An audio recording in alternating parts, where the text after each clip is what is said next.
Welcome to my August 2024 essay, Circus and Capitalism. This month, I want to write a little bit about history. The past 20 years have seen a real sea change in how we access movement learning and how we think about movement skills, and I wanted to trace a broad sketch of that process as one of the coaches who's lived through it. My central idea in this essay is this. By looking at the changes in movement teaching over the past 20 years, we can see some of the central processes of capitalism at work. Specifically, a shift in the dynamics of use value and exchange value in coaching and performance, the commodification of previously uncommodified skills, and the de-skilling of a labor force. This essay is a sketch for a larger, more ambitious work I hope to get to someday, and I'm inviting you to respond to it with any of your own information or perspectives. I'm going to focus on circus education, but as I work my way forward, I invite you also to think on pole fitness, partner acrobatics, parkour, whatever you like. My personal experience of these disciplines has been one of a nosy neighbor, peeking through my curtains often enough to know that several of these themes that I've seen in circus education are echoed across the street in these other disciplines. I began training circus seriously at the San Francisco Circus Center in 2005.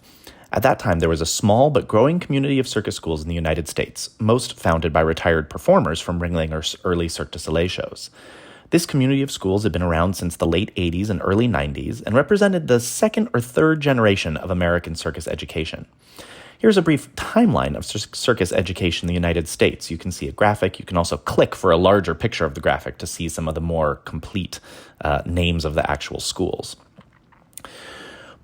By looking at the history of some of these organizations, which I'm not going to detail here, but you can just take my word for it, we can see a common theme in these earliest U.S. schools. Professional performers retire and start a training school. This is in contrast to some international schools, for example, the Moscow School or the Nanjing Circus, where circus training was founded and funded by the state. These entries in the 80s and early 90s also tend to follow this trend, with an added wrinkle. Many of these entries have direct relationships to earlier schools. By the late 90s and early 2000s, the trend of retiring performer exists in equal proportion with a teaching artist supporting themselves while creating work, or an offshoot of an older local school. I stopped the timeline around 2010 because as we get into the 2010s, the explosion of circus education really takes off, making this tracking difficult. Suffice to say, I think this timeline is accurate in demonstrating the trend, even if I might have omitted some organizations accidentally. As an aside, in 2005, I was studying directing at the University of North Carolina School of the Arts, and I spent a summer in San Francisco couch surfing and taking classes at the San Francisco Center for Circus Arts. YouTube didn't exist yet, and we were still 2 years away from the first iPhone. After returning to college, I trained as much as I could in my off time, and when a dancer friend came back from the Aerial Dance Festival in Boulder, Colorado, with a mini DV recorder full of Silks routines, we devoured it together, begging to rig in one of the campus theaters and eventually performing an act. My point is that at this time in 2005, no one was really participating in recreational circus in any of these spaces. All of the people doing the Aerial Dance Festival or training in San Francisco were training to be performers. End of the aside. To examine how capitalist forces shaped the early seeding of circus education and the subsequent explosion, we have to identify what economic exchanges were occurring and what the terms of those exchanges were. To do this, it's useful to have some common language, so let's define a few terms. Let's start with use value. Use value is determined by how an object or a surface is useful. The use value of a bowl is in holding food, and the use value of a trapeze is in performing tricks on it. The use value of a circus coach can be a bunch of different things, from helping to create a marketable act to having a fun experience in class. Exchange value is determined by what someone will pay or trade for something. The exchange value of a bowl is $5.99, or in barter for a plate. The exchange value of a trapeze is $0 for someone who can't use it, or maybe $250 for someone who can.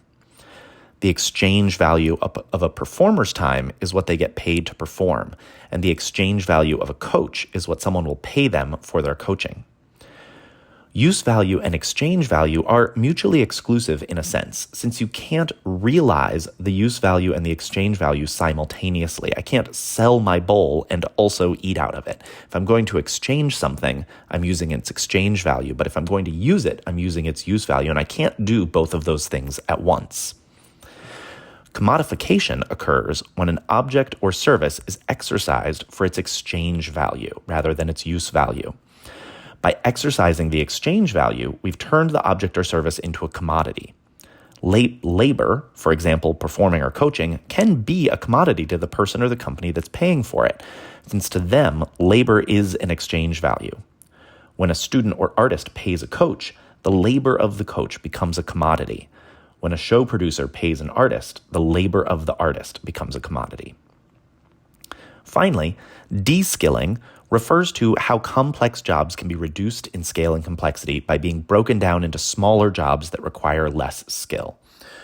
While it's often used to describe how technology has replaced skilled artisan labor, for example, pulling a lever requires less skill than cutting a board of wood by hand, our case of de-skilling is going to prove to be a little more subtle. So, how do these terms relate to circus performance and circus education? To understand this, we should include labor in our thinking, because the use value of a circus performer or a circus coach is only realized through their labor, i.e. the application of their time and effort. All right, there's some terms. Let's get back into our timeline. Since all the circus schools were formed by retiring performers, let's begin our investigation there. Why retire from performing? Why start a circus school when you do? Even though most early schools or training groups were, in fact, founded by retiring ringling performers, let's pretend that we don't know that and instead investigate more abstractly at the start by identifying the types of economic exchange which occur between performers and audiences. Street performance is arguably the most fundamental exchange between a performer and an audience. The use value, the joy of watching the performance, is available to everyone, and the exchange value is determined by the people present when the hat gets passed around. There are no other organizations mediating that exchange, and so the performers are commodifying themselves for the benefit of themselves. This is a pretty benign form of commodification, as the terms of the labor are entirely in the hands of the labor force, albeit a labor force of one person, the street performer. But for the most part, circus artists don't work this way. They work as part of a circus, a larger organization that mediates the exchange between the performer and the audience. So what is the commodity in this case? It's the ticket for entry to a show. In the ticket, the use value of the performance is transformed into the exchange value. The ticket transforms the performer's labor and the objects involved in it into a single commodity. The exchange value of the ticket now needs to cover the costs of security, the lights, the other performers, the seats, the tent, the wages of all the people who make the show happen. For individual performers, there are many advantages to working this way, namely a host of things that you no longer have to worry about. In the best cases, exploitation isn't even inherent here. If the laborers have a say in running the venue, the exchange value of the ticket, or if the exchange value of the ticket is wholly reinvested into the wages and upkeep of the enterprise, the commodification has occurred in a largely benign way. This idea, the total reinvestment of income, is the foundational ideal behind American nonprofit entities. This is the reason they're exempt from taxes on their profit. Whether or not this ideal is wholly realized in most nonprofits, I will leave to the reader with just a reminder that the majority of nonprofits in the United States are hospitals, private universities, megachurches, and major sports organizations like the NFL. The most recent circus-related example is the transition of the Big Apple Circus from a nonprofit to a for-profit entity in 2016 and 17, a transition that marked the end of a lot of their peripheral activities. I have a link here that tells you more about what those activities are if you're interested to find out what that transition looked like. But I digress. While the nonprofit structure presents an ideal in which the profits are wholly reinvested into the mission of the organization, most private circuses function on the same incentive structure as other businesses.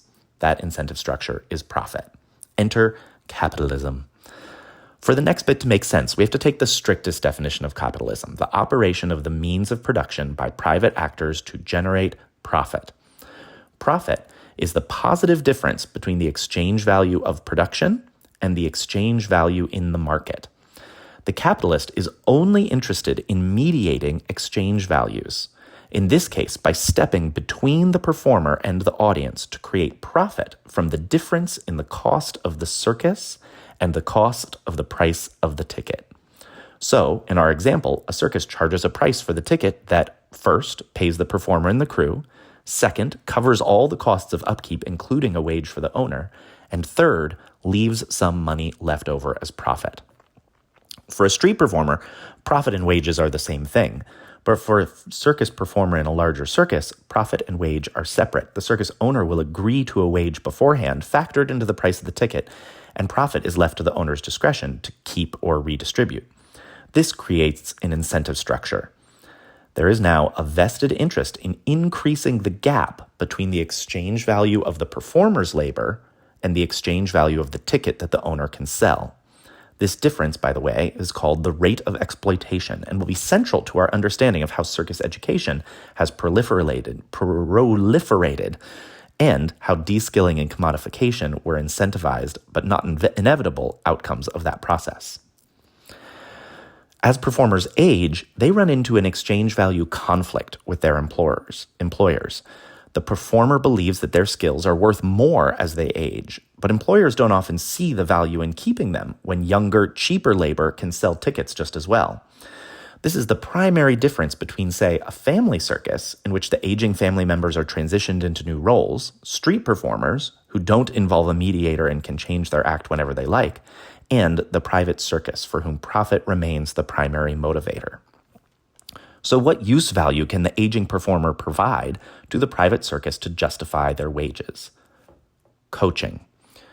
Coaching can reduce injuries, it can increase the skill level of future performers. It is the new use value that retiring performers find that they can offer to their employers, the circus. This certainly occurred in some circuses, as aging performers found this new use value to be associated with their labor and then commodified it to sell it to their previous employers. But the problem here is that at some point, most performers begin to recognize the exploitation of this labor. Why shouldn't they own their own school? As an aside, two of my early coaches proposed a model of training that has almost entirely vanished now. They would train me privately for a very low fee. I think it was like $15 or $20 an hour, and they apologized even for charging me that much, saying that they shouldn't charge me anything. They would then collect a percentage of my act fees once the act was finished, much like an agent would. My early circus coach's offer of this inexpensive coaching for a cut of the act was always predicated on a direct relationship between me and them, with no circus school mediating our exchange. Today, circus students learn skills, but years ago, and in some circus spaces today, students don't learn skills so much as they learn an act, which is passed down and modified slightly over time. This is a model which is still employed by many circus companies across the globe. Companies are looking for performers who can quickly, easily, and safely learn a pre-created act, or who have a solo act that can be easily slotted into a show. This is because rehearsal time is expensive and time-consuming. Better for a circus company, not necessarily for the audience or the performers, if that rehearsal is as short as safely possible while maintaining a quality of product that audiences will accept. End of the aside. So now we have retiring performers who are realizing that in order for their labor not to be exploited by circuses, they should probably own their own schools. A now familiar process repeats. The commodification occurs at the point of exchange value, or the cost of a lesson or a class. When the coach is in control of this exchange, they're still commodifying their labor, but on their own terms. The trick here is that the use value associated with circus skills. And so we're going to turn our attention there. 40 years ago, in the 80s, the primary use value of circus education was performance. Even in the early 2000s, pre-Instagram and pre-smartphones, the demand for circus education was low, as very few people wanted to be circus performers, and the idea that the circus was accessible for fun or fitness wasn't very widespread. Why did you learn trapeze in the early 80s? Because you wanted to perform it or teach it. Why do you learn trapeze in 2015? Well, for fun and fitness. I propose that this shift in the use value of circus skills is related to the proliferation of circus schools and of social circus. I will say outright that I think this shift in use value is awesome, even if it occurs as part of a problematic process. As performers left the circus and started schools, it quickly became clear that running a school was more stable and more lucrative than performing, especially if the school could cater to a wider student base than just prospective performers. The school has to market a new use value for circus skills, that they're fun, that personal growth, that fitness. You don't have to aspire to perform to take classes at a circus school. There are other benefits. This is where we see the effect of another one of the central effects of capitalism, de-skilling. As the student base for circus schools broadens, coaches turn to teaching basic skills and even create new skills that aren't focused on performance, but are focused on keeping students happily occupied. At some point, studio owners realize that cheaper, less experienced labor can still teach the basics and keep students occupied, which increases the margin between the cost of labor and the exchange value of the class, thereby increasing profit. Older, more experienced coaches then leave the school to start their own school in a familiar, if inevitable, cycle. As an aside, the novel and modern twist on this cycle that we see today is the freelance internet coach. These experienced higher-level coaches realize that they can make more money and have more access to higher-level students by offering their services directly through the internet, cutting out the middleman. This is the coaching equivalent of being a street performer. You lose the advantages of support associated with a larger organization, but are no longer subject to the cycle of eroding value. Ironically, as more coaches are forced into this approach, the exchange value online is eroded as the market becomes overly saturated. The only real winners here are the online companies who facilitate this enterprise. In 2010, when I moved to New York City and was working intermittently as a performer while starting my business as a coach, I saw the beginnings of body and pole, acro yoga, and aerial yoga, all of which were just getting started, and for which NYC was an ideal petri dish. The combination of lots of disposable income in the students and the grind culture of the entrepreneurs led to some really explosive growth. YouTube was just starting to take off, and there was a fierce debate at that time in the circus community on the ethics of teaching online and whether or how new and invented tricks should be posted or copied by other people. I'm not pining here for an age where circus was more elite and that only elite athletes or people who wanted to perform could access the use value of learning circus skills. Rather, I'm making the point that the de-skilling of performers, coaches, and participants is an inevitable effect of the influence of capitalism on movement teaching. I'll go so far as to say that I actually think this process may be a net positive for the world because circus education and skilled movement education in general have some great research showing that they have awesome physical and psychological effects. I included a lot of this research in my own master's research on circus education in public schools. These positive effects don't mean that de-skilling hasn't occurred or that the other effects of these capitalist processes are also positive by extension. Let's do a recap. The transition of performers to studio owners was influenced by the fact that private circuses were more interested in maintaining their profit margins than caring for their retiring performers or employing them all as coaches. As those performers leave performing, they start schools and training centers, either focusing on training other performers or on helping a wider range of students through a focus on personal development. These studios transform the use value of circus education in really positive ways, creating access for more people and decentering elite athleticism in favor of creating spaces where everyone can engage. Regardless of these positive effects, the results included the creation of a career coaching class, focused exclusively on teaching. Over time, this coaching class is de-skilled as market forces act on the studios, forcing more highly skilled or experienced coaches to either start their own schools and repeat the process, or to move online where they can extract the value of their labor more directly.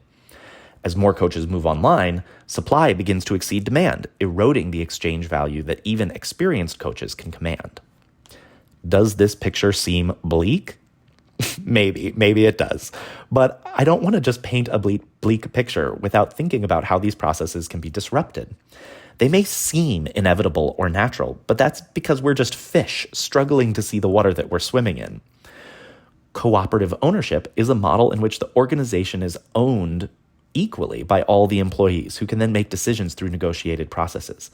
Unionization and agreement between laborers that they should negotiate as a group is another way we might disrupt these processes.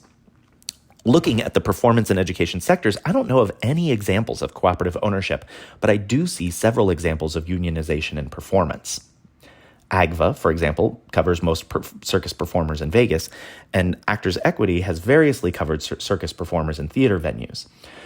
Unionization isn't a cure-all, and it comes with its own set of headaches, but it is striking that there is no union or labor organization for movement coaches, even at the level of, say, a competitive Olympic sport like gymnastics. The forces I describe, changing use value, commodification, de-skilling, create an array of positive and negative effects. After all, increased access to circus skills and a wider public conception of what people can achieve with their bodies are positive things. I think these are the positive impacts that coaches, artists, and studio owners have in mind when they try to make their way through the world. And I wouldn't want anyone to think that I am not on board with that project. Equally important is bringing awareness to the forces shaping our actions and using that awareness in service of a future where we can imagine that the cycle of eroding labor value can end. The older forms of performing and teaching based around family units may have something to offer in our imagining of a brighter, cooperative, and more distributive future.